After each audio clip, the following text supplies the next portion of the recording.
तो ये जेई में 2023 का क्वेश्चन है 29th जैन शिफ्ट 1 का। Two particles of equal mass m and m, two particles of equal mass m move in a circle of radius r under the action of their mutual gravitational, है ना, mutual gravitational attraction. The speed of each particle will be, देखिए यहाँ पर एक circular path है और उस circular path पे दोनों पार्टिकल, है ना, म्यूचुअल ग्रेविटेशनल फोर्स की वजह से मूव कर रहे हैं, रोटेट कर रहे हैं। मतलब ये हुआ कि यहाँ पर एक पार्टिकल m है तो दूसरा पार्टिकल यहाँ पे है। ओके, समझ में आया ना? जब ये म्यूचुअली फोर्स की वजह से ये सर्कुलर पाथ है तभी मूव करेंगे जब एक दूसरे के अपोजिट रहेंगे ऑलवेज। जब ये पार्टिकल, है ना, जब ये पार्टिकल यहाँ से मूव करके यहाँ आएगा तो ये वाला यहाँ पहुंच जाना चाहिए। समझ में आया? तो इनके बीच का जो ग्रेविटेशनल फोर्स है ना, वो फोर्स कितना होगा देखिए। तो उसके लिए रेडियस कितना लिखेंगे हम लोग। मान लीजिए अगर रेडियस में लिखता हूँ कि यहाँ पे r है तो इसका मतलब यहाँ से यहाँ तक डायमीटर कितना हो गया 2r, और जो डायमीटर है वही तो इनके बीच का फोर्स डिस्टेंस हो गया, है ना।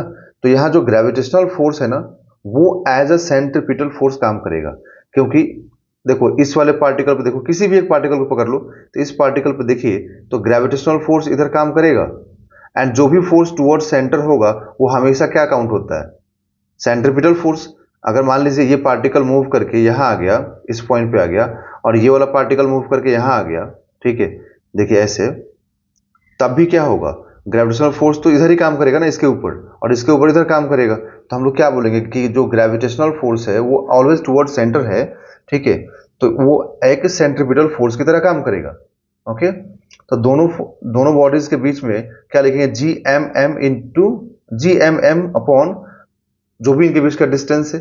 तो इनके बीच का डिस्टेंस क्या है, 2r का होल स्क्वायर। सेंट्रीपिटल फोर्स क्या है, mv square by r। Okay, तो यहां से हम लोग m से एक m कैंसिल कर देंगे, ठीक। तो G m by 4r square is equal to v square by r। तो r से एक r भी यहां पर कैंसिल हो गया, ठीक है।